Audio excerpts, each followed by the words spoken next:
Flying Duck in the Glasgow. Flying Duck in Glasgow, brilliant kind of punky pub. It's definitely trendier than any previous business venue. There's a lot more florality than we're used to, so... Look, they have tiny bulbs. Tonight's show is, for a lot of the guys from the Glasgow stand-up sketch comedy, they're like a student group. One has been at business before, Harriet. Yes. Harriet Rafferty, who's been at business a couple of times. I think everyone else is a new... Oh, and Ross Baillie. Yeah. Everyone else is a newbie. Yeah. So this is going to be pretty exciting. It's not a huge room. We probably won't fill it. It's not going to be a huge crowd. So. Yeah.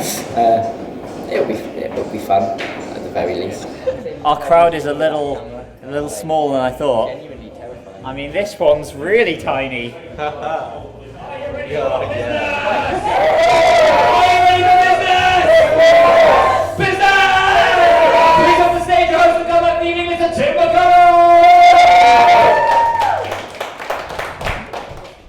Thanks, Joe. Away from the Fringe, away from the stage, just in the Fringe in general, odd things happened. I can't walk around Edinburgh wearing this suit, because people not only yell business at me, which is understandable, but they've started giving me small items of office equipment. I had a hole puncher. I got given staplers, pens. At one, the photocopier was too far. I'm genuinely incredibly excited about our next act. I've heard many things. Some of them strange, many of them good. Others of them mostly business related, but that's not gonna change the way I steadily introduce. Ladies and gentlemen, welcome to the stage, your next act, the Roid.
Please put your hands together for Chris KC.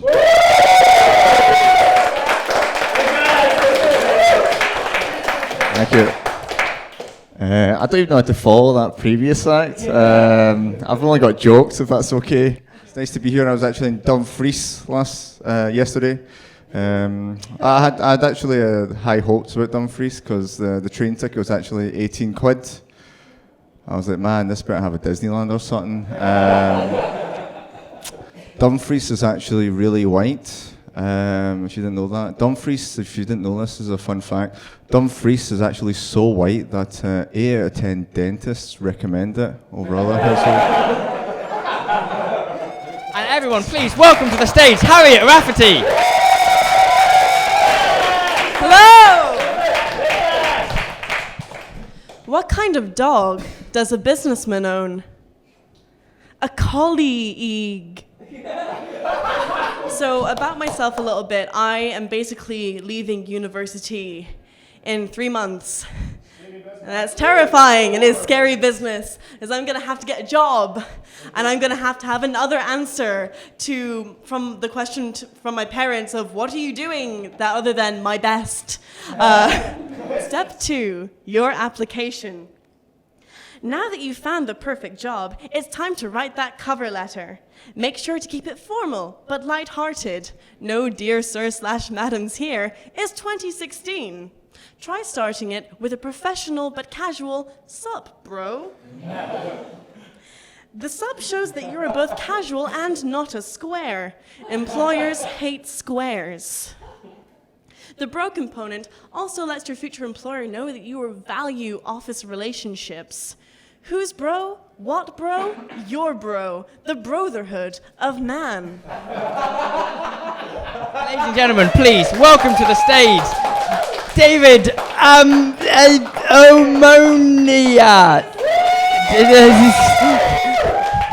I panicked. Okay, so this is actually meant to be really awkward and stuff, but I just need to call out Tim because Davis with an S. So the hard bit was fucking over, and you shitted it. Okay, so Davis Aumonier. Oh. Hello. And have I got a business proposition for you? What's your business? Let's find out. Has this ever happened to you? You were in your local ham shop, and the ham man asked you if you wanted some ham, and you said yes, but there was no way of holding the ham without keeping it in your hand like a savage. Well, we the people at Sandwich Co. have thought of it. That's right, pocket ham.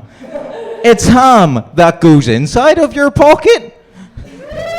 And ladies and gentlemen, please welcome to the stage, Ross Baillie.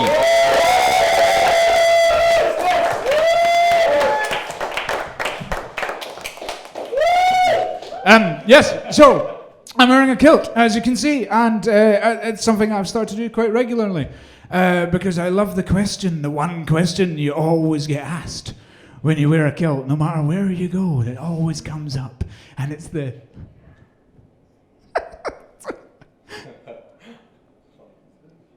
So? What? You know? No, what? Are you a real Scotsman? No, I'm a heavily disguised Polynesian fisherwoman. What do you want? Are you wearing any pants? What a fucking bizarre question to ask somebody. I mean, really, seriously, the only time you wear a kilt, tonight accepted, the normal time that you wear a kilt is when you go to a semi-formal occasion. A wedding, or a funeral. An occasion where you don't tend to know everybody in the room, and it's the question that you get asked, and that's, oh, are you wearing any pants? Fuck off! The only time I don't wear pants under my kilt is when I go to an English wedding.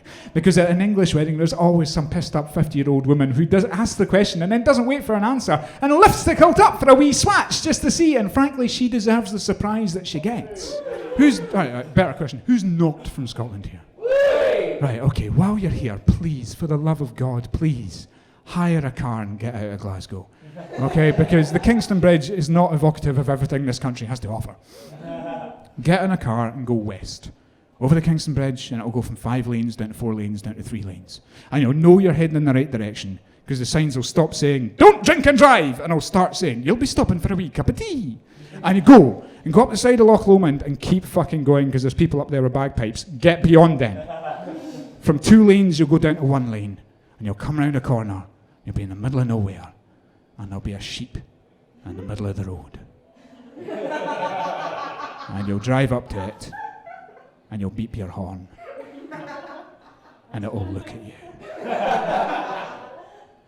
And you'll wind your window down, and you'll go, "Are you gonna move?"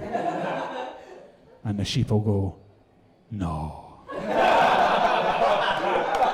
Tonight was small and pleasant. Yeah. It's fun. Like, people tell you that comedy shows have to be profitable or sustainable. Can you join in our crusade? But I disagree with those things. I think they can be fun. And that's what it was. It was really good fun. It was reminiscent of the early days, like in the Fringe. It was old school, classic business. Yeah. What are we doing? I don't know, but it's fun. We've been going over 6 months, so I think we can actually say classic business. Like, there's enough of a temporal gap that we can do like that. I think he's talking nonsense, but I agree with him.